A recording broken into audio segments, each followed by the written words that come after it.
Welcome to Public Domain Video Theater presented by the great detectives of Old Time Radio. From Boise, Idaho, this is your host, Adam Graham. If you have a comment, email it to me, box13@greatdetectives.net. Well, this week we're bringing you another episode of Man with a Camera. The original air date on this is November the 28th, 1958. It's Season 1, Episode 7, Another Barrier. Let's go ahead and watch it.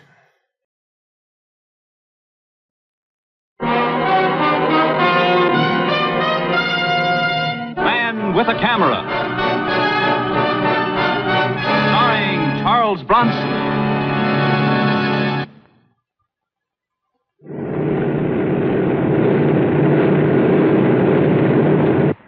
Edwards Air Force Base, where the United States Air Force tests its hottest aircraft, the jet-powered X-planes. And I'm Mike Kovac, freelance still photographer, here in the middle of the California desert for a photo layout on their hottest pilot, the man on that plane right there.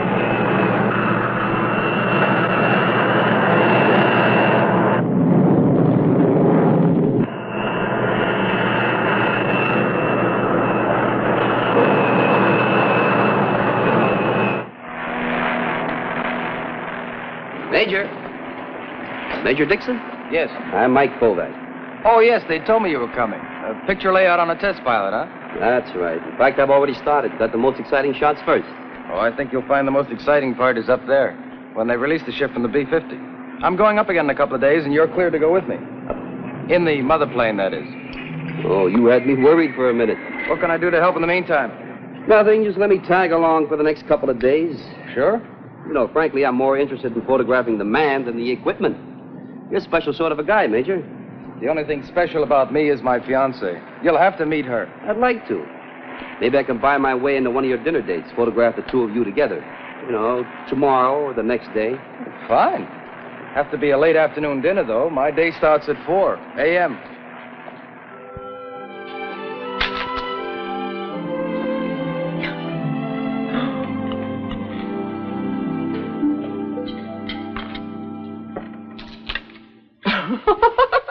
I'd like you to leave the setup for a while. I want to get a couple more shots during dessert.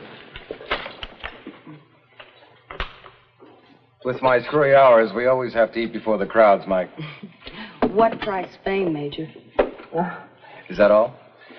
Well, I want to get a couple shots during dessert. When does the photographer eat? With the help. Oh, I'm not really hungry. Besides, I want to get you back to the base and tucked in bed first. You better hit the sack yourself. You gotta make that flight with me in the morning. I have to be up by 4. Oh, I'll be there. Let's meet at the officers' club for coffee and then go on down operations. It's all right. Sit down, Liz. Liz. I don't want you to fly, Sandy. Let him take pictures of somebody else. The pictures are only incidental. It's a scheduled test flight. I don't want you to go up, and you know why. Please. Please, Sandy. It's my job, honey. I don't want your job. I want you. The job is part of me.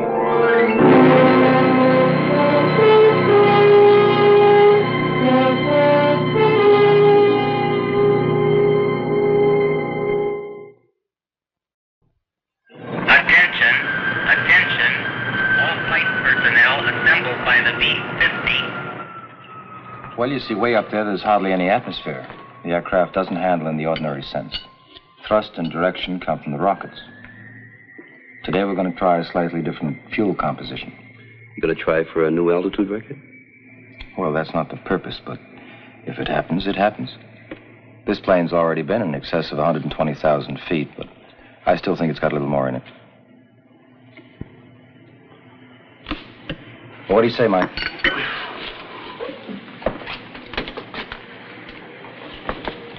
They say it's going to be 110 this afternoon. We'll go for a swim, huh? Sure, darling. Would you like me to fix it up for your operations?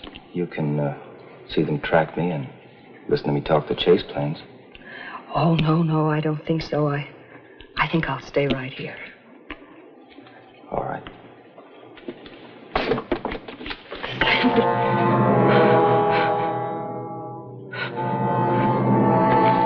I'll see you later, honey.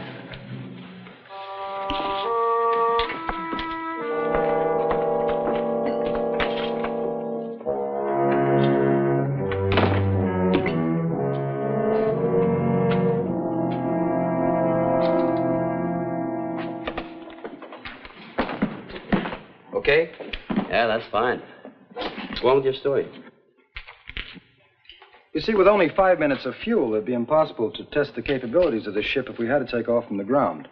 So they've adapted a B-50 as a mother plane. Now, this model's too big, but they'd tie on like so. Then I get a ride up to 30,000 feet. Then you're on your own, huh? Well, except for 3 chase planes, radio communications, telemetering, and space positioning. Outside of that, nothing. Except Liz? Mike, I guess you think I was pretty rough on her, making her come out here. I want you to know that this is for her benefit, not mine. Now, we love each other, sure, and I want to marry her. But I love this, too. I want to get her fears settled now, before we're married. I've seen too many flyers put it off. Well, let's go, huh? I bet you thought these went out with the Model T, huh? Oh, no, Mike, come on. Well, it's part of the story. Joe? Yeah, 1 minute, Major. You know, Liz seemed a little bit worried when we left her. Well, she's got her problems, too. She's had bad luck with the men in her life. Oh, she's never been married. It's her brother and her father. See, her brother was 18 and wanted to leave school and enlist in the Marines. Well, she advised him to go ahead. He fell off a truck during training and was killed. I'm beginning to see. And then her father on top of it. She was up at college and got into some little difficulty. Stayed out too late on a date or something. Anyway, she sends her father an SOS and he comes racing up there and turns his car over on the road. So she figures her love is a curse, huh? It's become an obsession. You all set, Major? Oh, yeah, Joe. Mike, this is Joe Garr, our personal equipment man. I met Joe yesterday. How are you, Joe? This is the first tailor-made suit I've ever had, Mike. Yeah, it's got to be fitted to a 1/4-inch tolerance all around. Else I don't stay in one piece up there. I have to be nice to this guy, Mike. If he doesn't like you, wow. Mechanics have been working for hours, getting the X-2 slung into place beneath the giant B-50. Getting the X-ship fueled with liquid oxygen and alcohol.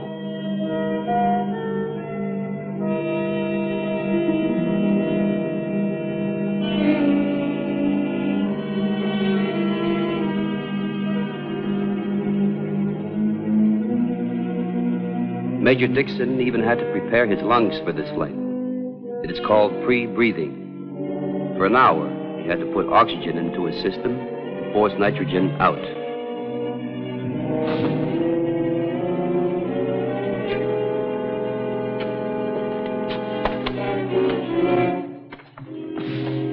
You okay, Major? Roger.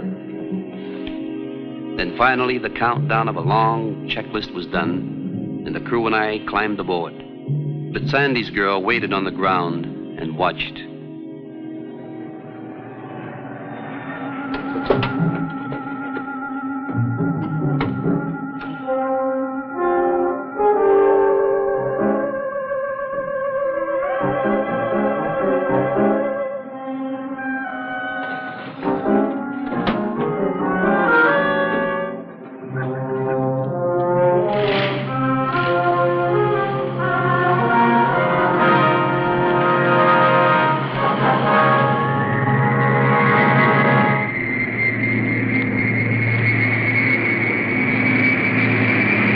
Southwest 7, turn for takeoff.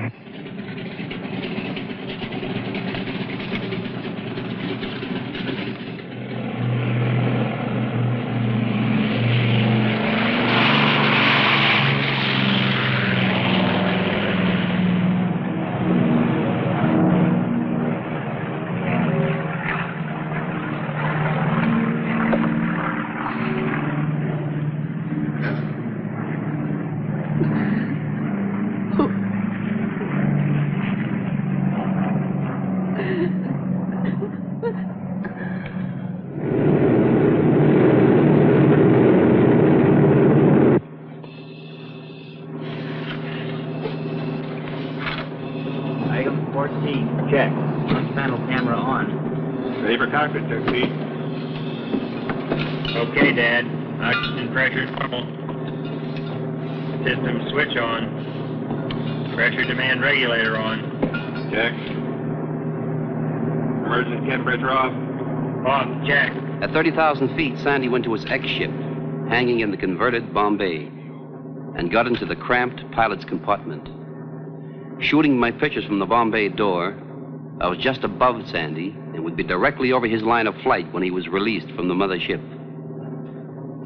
They lowered the plastic canopy over Sandy. 4, 3, 2, 1. Okay, come on. And away he went.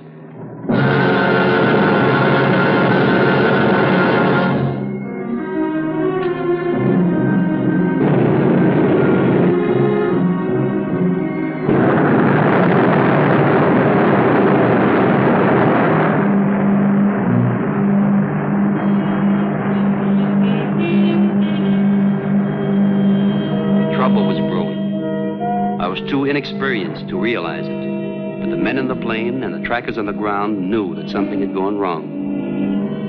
Captain Shaler wants to talk to you.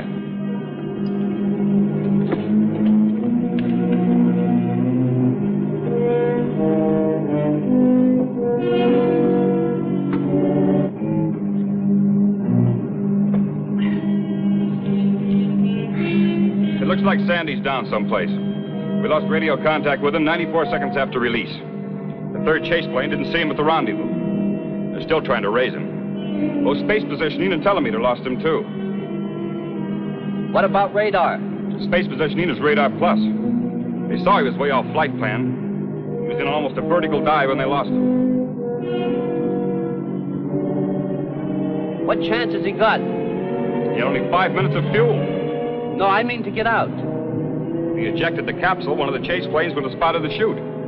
Surely space positioning would have tracked it.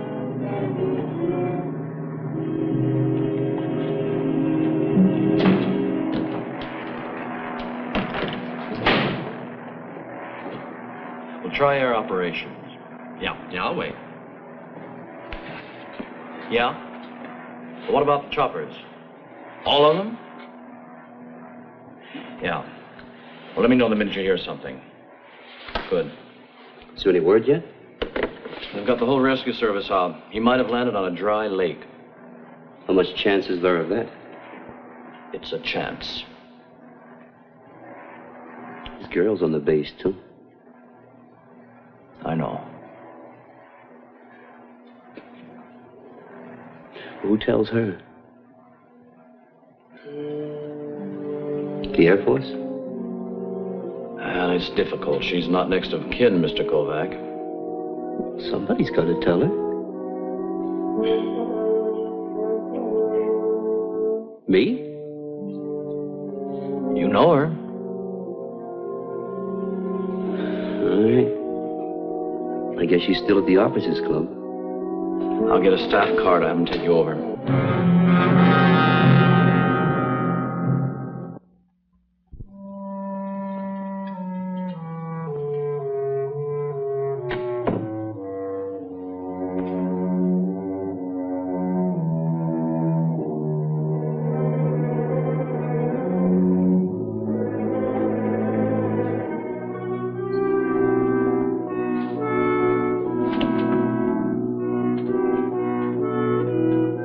Dead, isn't he? Liz, he's down someplace, lost. He's dead. You know, they have the rescue service out.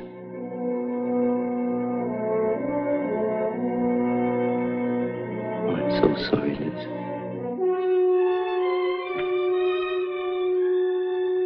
So am I.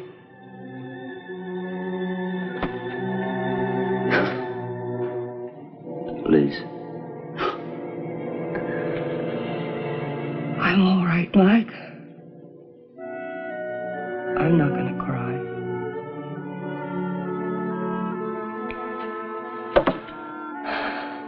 I cried last night, all night. And I cried after he went up. It's getting so I can do my crying in advance.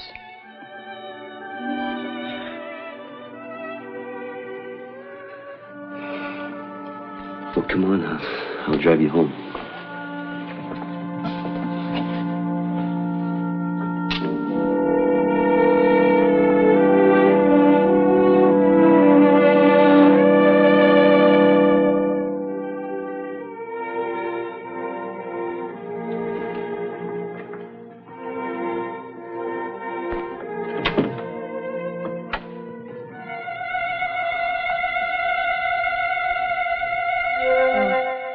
Thank you very much, Mike. You've been very kind. I just can't leave you. Would you like me to do something for you? No, nothing. Maybe you want me to get somebody over for you, huh? Somebody you'd like me to call? Oh, no. There's no one to call. Well, are you sure? I don't have anyone anymore. No one to call, no one to call me. You know, he always knew how worried I was when he was flying. So when he landed, no matter what time or where he was, he'd call. But he won't call anymore. Will he?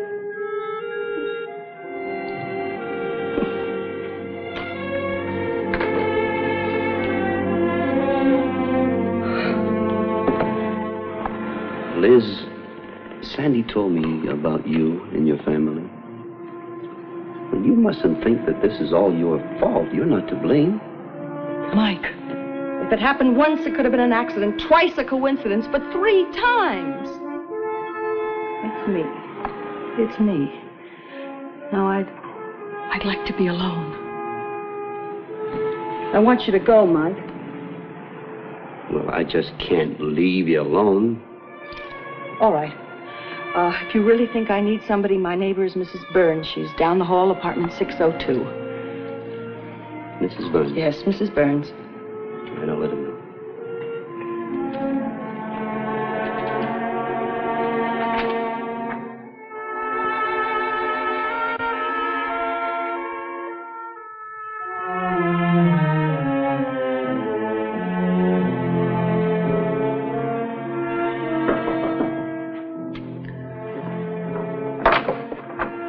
Mrs. Burns? Yes. My name is Mike Kovac. I just drove Miss Howell home from the Edwards Air Force Base. Her fiancé was in an aircraft accident this morning. The Major? Yes. Was he killed?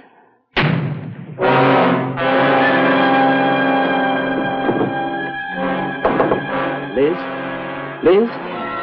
What's happened? Liz, open up. I'm afraid of what she might do. Does the manager have a pass key? I don't know. Please, Liz. Is there another door? No. You can look in through our apartment. It's right across the way.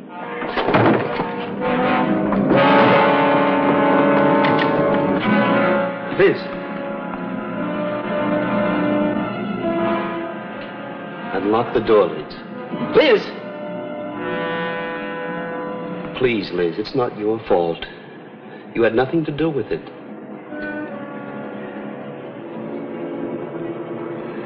Do you understand me, Liz? Shall I call the police? Not yet. Liz, you've got to think this over. It's not your fault. Now, please, close the windows.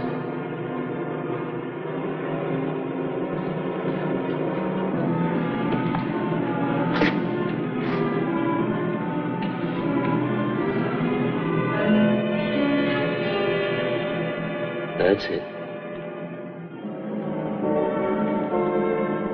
Now the other one.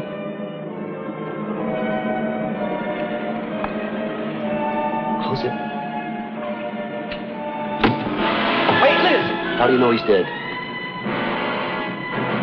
I know. I killed him. No, he's not, Liz. Believe me. Stay where you are, Mike. You don't come near me or I jump. Liz, make sure. How do you know? I just know. I knew before he went up. You just thought you knew it. I killed my father. I killed my brother, and now Sandy. I don't want to take any more lives. Well, listen. Give it 24 hours. A day. Find out. Hey, what is this? Tenants calling up, people hanging out of windows. Stay in there. Listen, the manager's away and I'm responsible. You stay in there. I've got to stop causing trouble. I've got to stop causing trouble. No, you're not, Liz. Liz, baby, he's alive. Don't you want to know? He needs you. Listen, I'm responsible here. I gotta call the cops. Where's the phone? Don't you do that. She might try to jump. What do you think she's gonna do anyway? Don't call.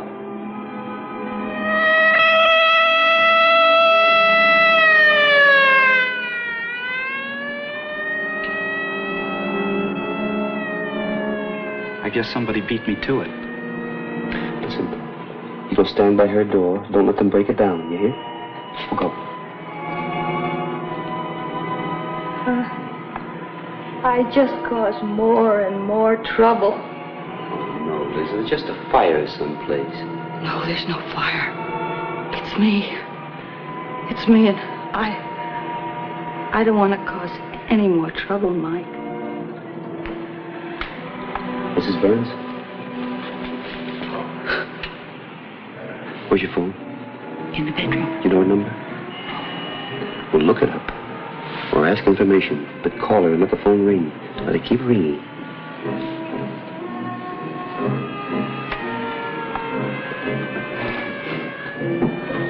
Yes.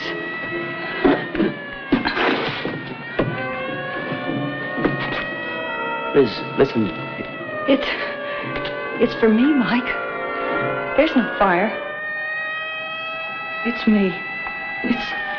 It's just me. Give it a day. Just 24 hours. Maybe there's a chance. I'm sorry, Mike. Liz, listen to me, please. I'm very, very sorry.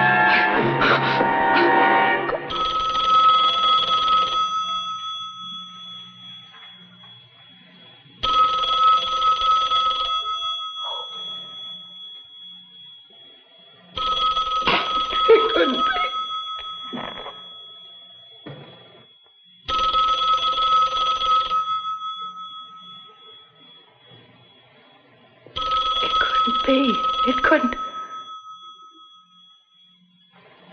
Who else could it be? I know he's dead. Well, who would call? Nobody would call. You told me that. It's easy to find out.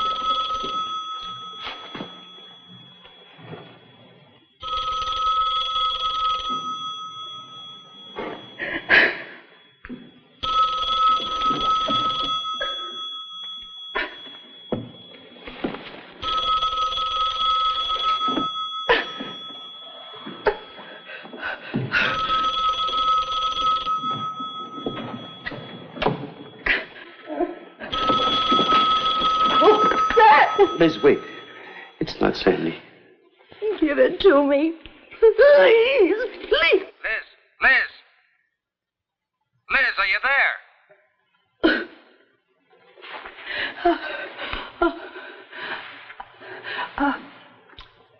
Sandy, are you all right?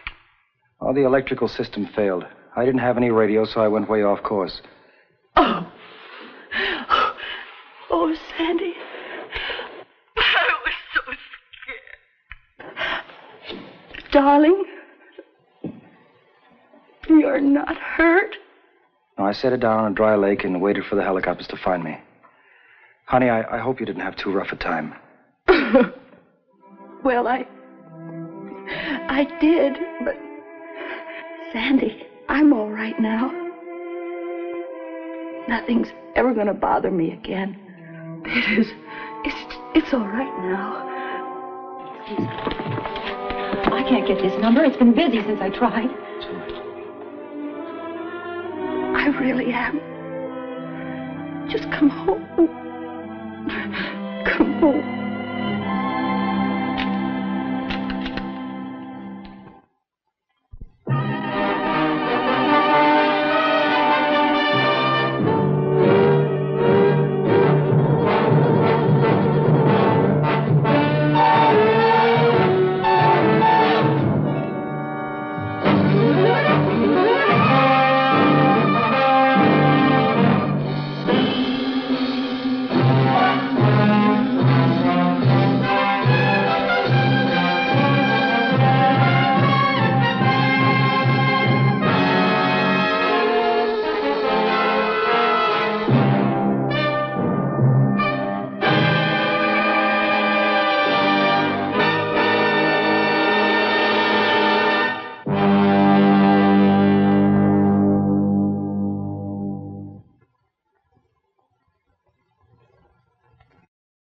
Welcome back. Well, this is such an odd episode.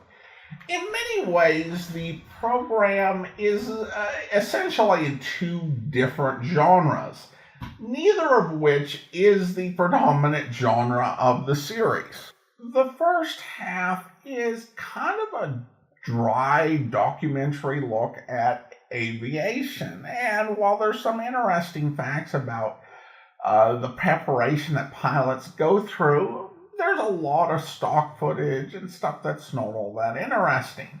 And then in the second half, once Mike goes and tells Liz, this becomes a bit of a melodrama about all of her doubts and her threatening suicide. And there are a couple parts of the story, I should say, that are just really bizarre.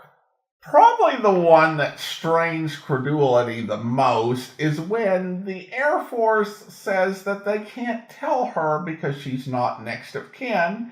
So, random photographer guy, would you go and inform her, since you have met her once, that her fiancé has died and all of her worst fears have come true? Because according to Man with a Camera, that's how the Air Force does things. I will say that the scenes on the ledge are probably the best ones in the episode.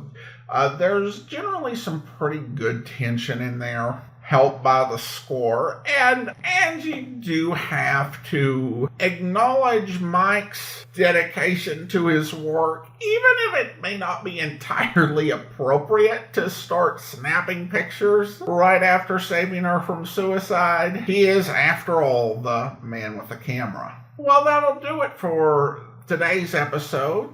Join us back here next time for another episode of Public Domain Video Theater. In the meantime, send your comments to box13 at greatdetectives.net. Follow us on Twitter at Radio Detectives and become one of our friends on Facebook, facebook.com/Radio Detectives. And if you like these videos, you can become one of our patrons at patreon.com/Radio Detectives. From Boise, Idaho, this is your host, Adam Graham, signing off.